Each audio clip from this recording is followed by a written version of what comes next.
Kia ora, good morning, everybody, and welcome to the Alicia Mackay Show for Friday, the 24th of June, where I'm coming to you at 6 a.m. Australian time from a hotel room in Canberra, where, quite frankly, I am annoyed because I've really thought about this. And one, New Zealand is having a public holiday without me. Happy Matariki, everybody. And two, you're not awake, are you, New Zealand? You are not. This is unnecessary. That's all. I mean, you're looking at me, men. And then, not only that, sorry, can I just start with an immediate rant? I've got a couple. So I've got one, I'm up at 6 a.m. Two, I'm in Canberra. Three, New Zealand is asleep, except for Chris Hannon, who has immediately said Morena, and Joe, who's, okay, all right, guys, clearly some of you are awake. Good morning. Number three, I made the call to only go pants on the pajama discussion from last week. So the green waffle, the lighting's so good in my hotel room, you can't really see the green waffle. I'm wearing the green waffle, whereas CV has gone full dressing gown. Well, if at any stage we were going to go full pajamas, it should be the day that we choose to arbitrarily broadcast on the first celebration of this wonderful new public holiday we have here in Aotearoa, New Zealand. So on the public holiday front, I'm pretty impressed that you have one on a Friday. We typically don't have our public holidays on Friday, apart from Easter. Can you tell us a bit about this one and why it's on a Friday? Go on, CV. Give us Matariki for Friday. I am looking forward to this chance of celebrating Matariki for the first time, for actually learning more about it. I will fully confess my ignorance to this. But something I did learn this morning is that it does coincide with the Kiriru feasting. Feasting to the extreme. So the Kiriru are at their fattest generally on Matariki, which I absolutely love. Okay, so my understanding of Matariki is that it's all to do with the lunar calendar, because traditionally in Te Ao Māori, they don't use the Gregorian calendar, they use the lunar calendar, and what the moon's doing is really important for lots of really interesting reasons. And so Matariki will fall on a different day every year, I would expect, but I'm also impressed that it's on a Friday, because not only did New Zealanders like public holidays to be on a Monday, we actually passed a law that used the word Mondayization in a statute, Cam, because we were like, well, it's not fair if a public holiday falls on a Saturday and then you don't get Monday off. And so all the politicians gravely nodded and put that word in the law. Man, I'm down for it. That makes complete sense to me. The thing that I'm also impressed by about this public holiday that you have is that it's in the middle of winter. In Australia, all of our public holidays fall in spring, summer, maybe in autumn, to the extent that, like, when the Queen's birthday actually is, and I don't know the day that it is, we're like, nah, that was in the Australian summer. Let's have the holiday then. So we've got like 7 or 8 holidays in a 6-month stretch, and then during the long, dark period of winter, none at all. You're very literal about them as well. So talk to us about Melbourne Cup Day. Well, Melbourne has a cup, and it deserves a day. So now that's a horse race, which raises the eyebrows of people when you tell them. When you grow up with a tradition like that, you don't think anything of it because it's all you've ever known. But when you say to people, oh, yeah, we've got like basically a 2-day public holiday because there's a horse race, people are pretty confused. And like, so the horse race falls on a Tuesday. It's usually the first Tuesday in November. And if you're going to the horses on Tuesday, you're probably not going to come to work on Monday. And so, yeah, we've got a 2-day public holiday in November every year because the weather's gotten nice and we want to get dressed up and go and drink in a park. And it's for a horse. It's for a horse. There's a bunch of horses, and I think I don't know if do you guys have anniversary holidays in Australia? I'm actually feeling all of a sudden very guilty for being ignorant about Australia while I'm here. But do you guys have anniversary holidays where you're just like, oh, let's celebrate our bit today? Everyone who lives in this bit gets it off. We have regional holidays, but I don't know if that's an anniversary holiday. That's what I meant. But I think we call that anniversary holiday. I'm not sure it's got anything to do with anniversaries. It probably does. I'm probably just showing my ignorance. Anyway. Well, we didn't know about them. I wasn't aware of a lot of them until I subscribed to a Google Calendar. And if you subscribe to Australian public holidays, it's like a litany of things you'd never heard of before that are very state-based. So quite often there'll be something happening in South Australia or Northern Territory that you've never heard of. That's a public holiday just in that region. So yeah, Australia-wide, public holiday is definitely not universal. And actually, back to the Melbourne Cup, that is one that has crept into other states. So if you're in Western Australia, getting a public holiday to go to a horse race that's in Melbourne could be argued a bit of a folly, but they're like, nah, we'll just we'll book out a room at the pub and take the day off anyway. I like it. The other thing I'm ranting about today is makeup. And so what I've done this week, for those of you who are tuning in from home, I have been doing a really cool, exciting, fancy presenting job all week this week. I've been at the Local Government Association conference here in Canberra for Australia, and we had 1,000 delegates from councils across Australia come together for 4 days, and I was the MC and a keynote speaker, and it was an absolute delight of a time. It was so good. The thing is, I haven't worn makeup really for probably about 6 or 7 weeks, and every day I had to get up for a good half an hour and put layers of pretend face on top of my you know what isn't good face. enough? Your normal face. You need a new face. Because a good face, does that look good on camera? So Alicia was presenting to an audience of literally 1,000 people. So there was a big screen and her head was being projected up onto a 6-meter massive, enormous version above her own real head. That was the thing. That was the thing. And so you really need to highlight your lips. And so as a man who knows about makeup, but not in any great depth, it's fascinating to see someone explain the process of having to, first of all, remove all of the detail of your face with what I think is called a concealer, and then put the detail back on in the form of lipstick and crayon, essentially. Yeah, it really is. So it's like, can I even out my entire face to make it so that all of the color variation is gone, but then spend 20 minutes adding in color variation that's not real, but slightly more flattering and slightly different places. Yeah, if you want to get a little bit of Schadenfreude just about the fact that you feel you have to do this because of patriarchy. I feel I have to do this. Can we rephrase that, please, Callum Valentine, immediately? Well, no, your last 6 weeks has proven that this is optional, right? Oh, yeah. You're in dangerous waters, CV. Yes, I am. Yeah. I am in very totally optional. Waters. It's all in my head. Yeah, totally. Please continue, Callum. What I was going to highlight anyway was the wonderful YouTube videos of men being quizzed on what that kind of applicator sponge actually is and does, and some of the answers are wonderful. The beauty blender. The beauty blender, exactly. So the conference we were at was genuinely amazing, and Alicia did an incredible job of chairing what was really a remarkable room to be in, like 500 plus mayors from around Australia, a whole bunch of councillors and CEOs. It was phenomenal. And the thing that I found most amazing really about Alicia being asked to do the job is that she's not from Australia. And Alicia carries pride in the Kiwi culture and accent very much on her sleeve. But in Australia, it doesn't quite have the currency or the foundation to be giving people shit about it. And so the first time that was when the organisers added us to a group chat. And Alicia, I just want you to just walk us through what that was called and why. Okay. So in order to just sort of keep up with ministers coming and going and time changes and agenda things, we had a little WhatsApp group chat across the conference with me as the MC and some of the organisers and my team. And we'd had this planning meeting the week beforehand where we'd had the lovely, lovely, lovely advisor from ALGA, John Pratchett, join, and I hadn't met him before. And so I was chatting away with the other 2 guys that I did know, and then I asked John, hey, John, where do you fit in the mix? And there was a pause, and he smiled and said, good, thank you. And so I sort of turned my head sideways and, no, John, where do you fit in the mix? And look, in the retelling, I'm sure you are softening the accent, because when you say that in a fluid conversational way, it's definitely a bit more fun in the mucks.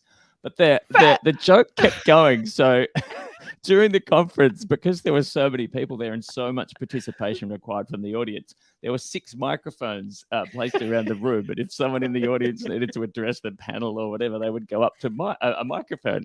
And people kept going up to Mike Sucks. And so Alicia kept having to say, and a running joke of the event was, can you please go to a different mic than Mike Sucks? Well, because I'm trying to do a very serious job and we're talking about housing affordability and climate change and Indigenous relationships. And then I'm like, please, the commenter on microphone 6. And then the whole theatre starts laughing. Yeah, these are the real perils of international diplomacy and the New Zealand accent. Please, Callum. One of the diplomatic visitors I enjoyed talking to most when I used to work for the British High Commission was the head of the Polar Regions Department. Her name was Jane Rumble, and she had an absolutely fantastic story about being at an Antarctic Treaty negotiation conference and having to listen to the MFAT New Zealand delegation talking about deckless vessels for 3 days. And it's probably my favorite story from my time at the Foreign Office, because she just had to sit back and listen to what she thought was dickless vessels for 3 days with a complete straight face, and knowing that she could have caused an Arctic incident if she started laughing.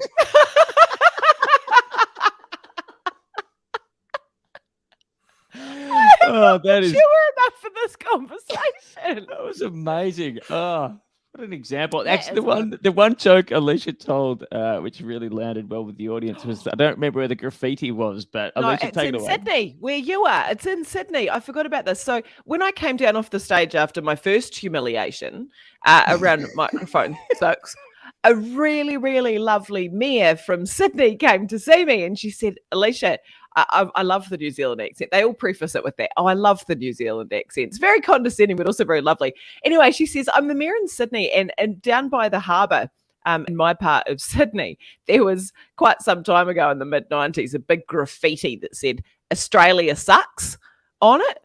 And then somebody came along underneath a couple of weeks later and added New Zealand nil.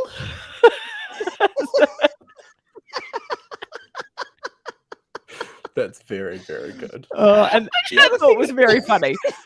So good. And then, so the power imbalance, or the power struggle rather, of Alicia clinging to her pride and her accent, but whilst in a foreign country surrounded by other foreigners, was quite something. And something Alicia and I have had a back and forth on for a long time is how to pronounce words with the letter A in them. And one of the guest speakers was Stan Grant. And Alicia was like, no, it's Stan Grant. I'm like, and I was just reflecting on it this morning. I think you should go the whole hog. It's not Stan Grant. It should be Stan Grant. If you're gonna A, you're gonna go. No, not getting any traction with that at all. To speak. Honestly, it all holds up. It all holds up as an accent issue when you're all like, dance, dance, that's fine. It all falls over when we get into the word castle. Now, could you please say the word castle, Cameron? Castle. No. See, it doesn't even resemble the same word, does it, CV? Yeah. Oh, asking people to pick sides is a bit high school, isn't it? Yeah. And he CV's picked sitting mine. right on the CV's in a difficult position here.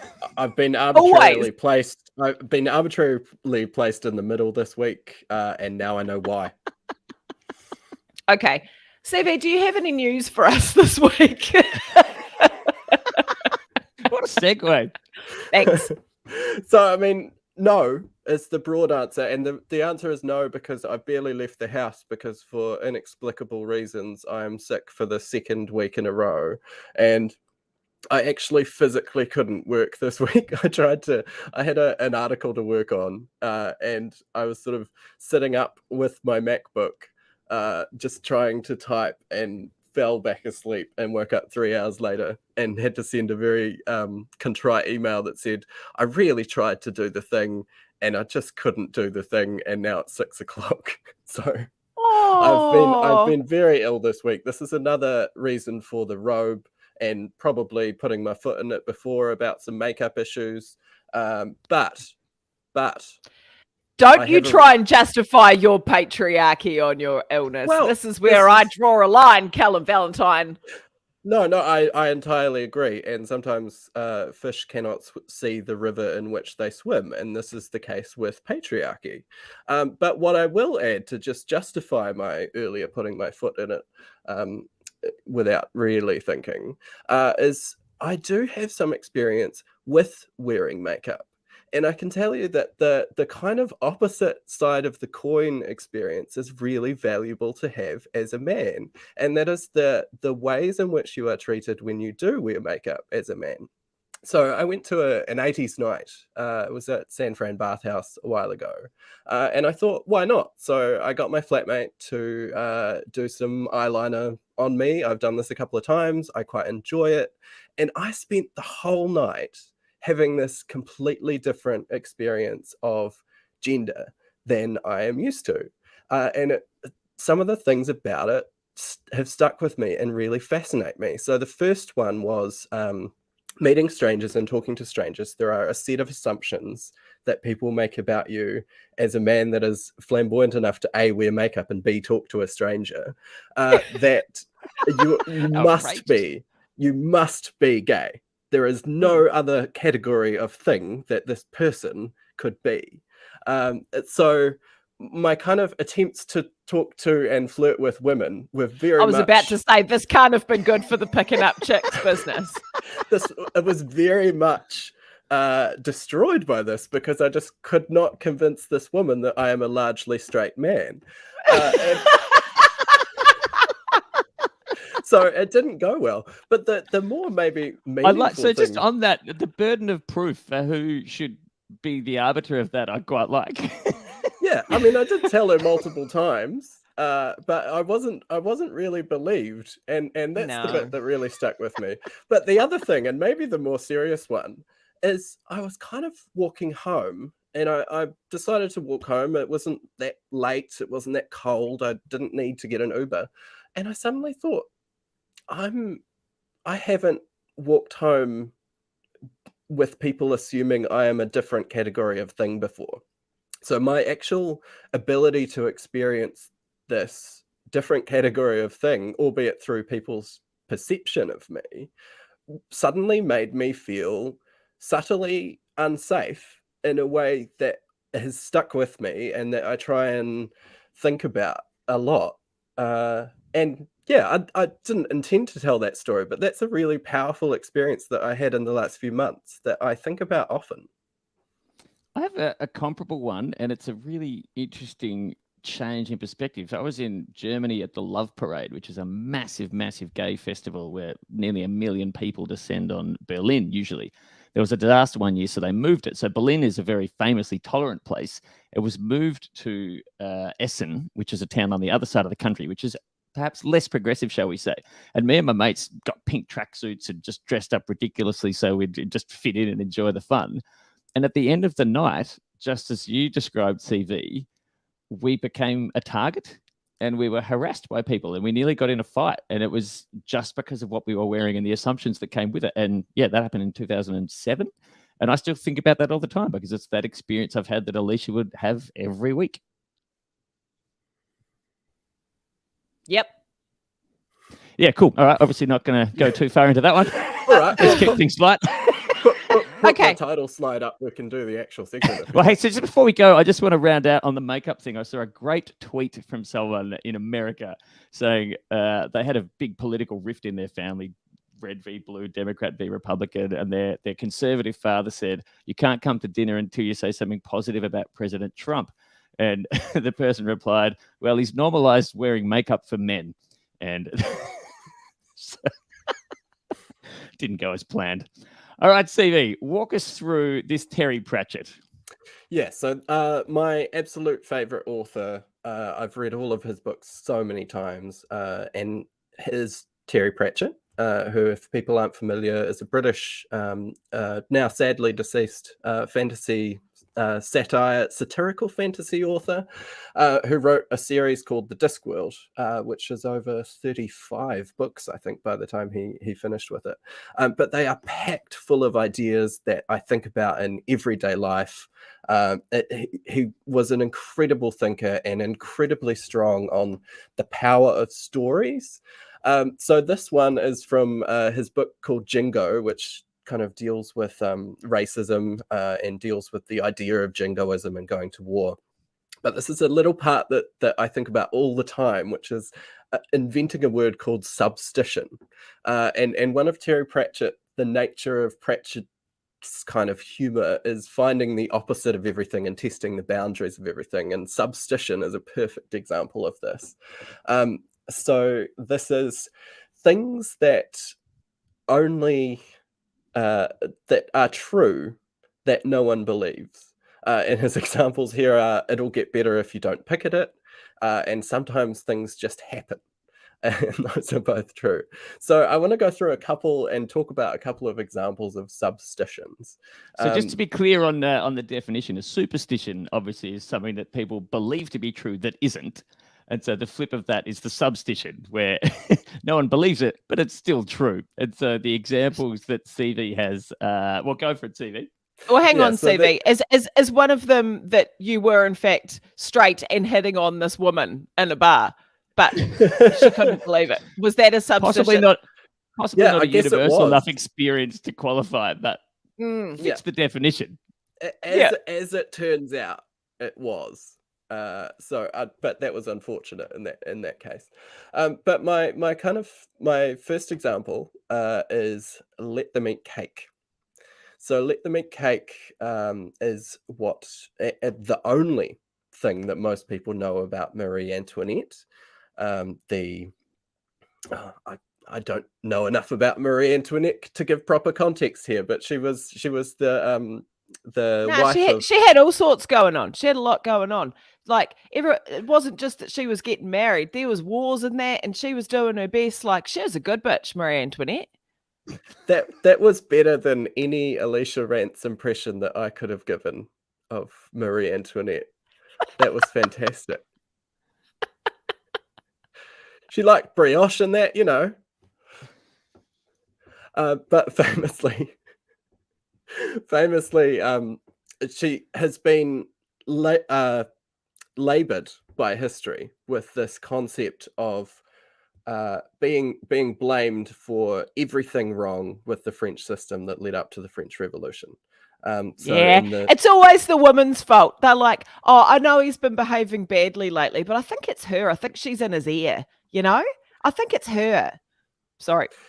Yeah, so the Daily Mail of the time was not a big fan of Marie Antoinette. They were called libels, and they were the early versions of the tabloid newspapers. And of course, that is the root of our term libel that we use to this day.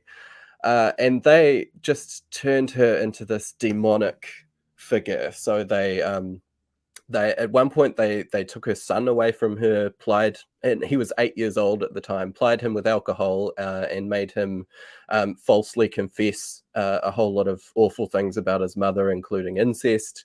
It was a bad time.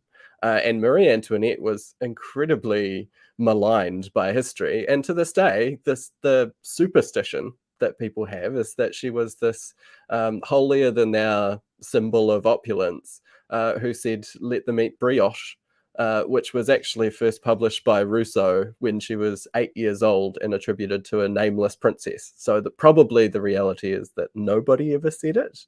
But the thing that most people know about Marie Antoinette is that she's the symbol for everything wrong with a society that led up to the very bloody French Revolution.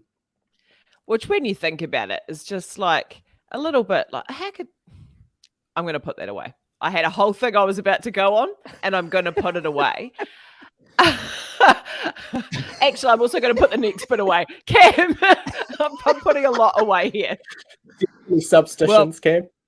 I can't think of a great substition, but things that people believe are true that aren't. One of the things that I really enjoyed when I was in the UK was finding out that castles used to be very colorful. They were decorated flamboyantly. They had bright colors and were painted. And we think of them as being these dreary gray things because that's how most of them exist today. But in fact, in their prime, they were colorful and brilliant and bannered and all sorts of decorative adornments. And then on the same vein of things being colorful that we thought weren't, we went to the dinosaur exhibit in I knew Christchurch dinosaurs a were few weeks coming. ago. Absolutely. And so in a recent fossil bed discovery in China, where there are a heap of new dinosaurs found in almost a mummified state, so rather than just a fossilized skeleton, they were mummified to the extent that flesh was still present, and they could find out that they could see a whole bunch more detail about what dinosaurs were like. And heaps of them had decorative feathers. They couldn't possibly have flown, but like the angry velociraptor style dinosaurs that we know from Jurassic Park probably have really colorful plumage and feathers all over their arms. And so this exhibit in Christchurch shows dinosaurs as what they might have been. And it's really hard to get the old image out of your head, or to think that what we used to think was wrong and that the new representation of dinosaurs is more accurate. Like forcing an old embedded idea out of your brain, not that easy. So for those of you in Otatahi, if you have not been to the dinosaur exhibition, it is at the Christchurch Museum, and it is so good because they've hired this amazing artist who I've forgotten the exact job title, but basically his job title is to be an archaeologist and an artist. And so his whole job is to draw the past in more accurate ways. But it's just so good. But I'm just going to poke CV and Cam because I'm not sure that those are examples of superstitions. I think the dinosaur example is one where we just had missing information, and the Marie Antoinette one is just bloody typical, isn't it? Which is just, let's blame the woman for all of society and then like wonder what the problem is. No, I agree. They're not. What I like about the idea of a substition is that it's a truth about life that is so unimpressive or unfatalistic or banal that we don't want to believe it. And so this idea that life could actually just be a series of coincidences, and that oftentimes our intervention is not warranted. Like, these are very basic, unimpressive facts that we could all do well to just remember more often. So that's what I love about that one. The one I was thinking of was, people often say advertising doesn't work on me, or that a bunch of why are there so many clickbaity things? No one wants to read this stuff. The only reason it exists is because that's exactly what you want to read, and the data says that. And there's an example of, here's one that I do like, which again, maybe not a substition, but I like the example. People want to go to supermarkets where there's organic fruit and vegetables. They want to say they go to supermarkets full of organic fruit and vegetables, and they don't buy any. They don't buy them. The distributors end up giving away a whole bunch of organic fruit and veg because they need to have them there so that people feel good about shopping there and catering to what they believe their shopping habits are. But in fact, they don't buy them at all. No, I do remember from my career in local government, it was very similar with libraries, that no matter how low the usage percentage dropped for libraries, even if we got below 60 or 70% of people going to the library, it was still the most overwhelmingly supported public service, and that everybody thinks we need a library and sort of pretends that they do go. But then when you look at the numbers, they don't go, but they still believe everyone needs one. And they're right. So the utility of it isn't just the service. It provides people with an ability to feel something about the place they live, or to believe themselves to be slightly different than they are.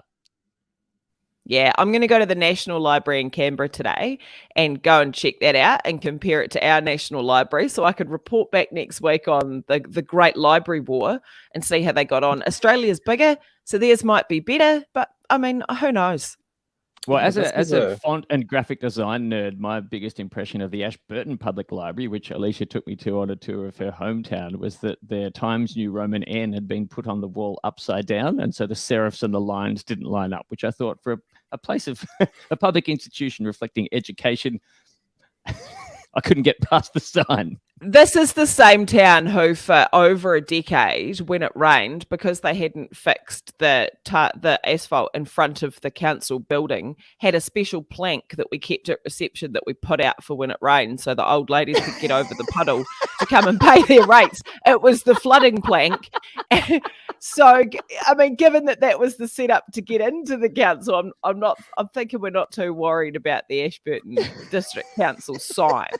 But I want to come back to your sickness, CV, because it's a really serious thing at the moment. So it's the twindemic or whatever, which is that we just have no flu immunity, and the flu now is half of respiratory admissions to hospital, whereas COVID's now only 20%. And my children, I got a text from my ex-husband a couple of days ago just saying, all your bloody kids are sick, come and sort them out.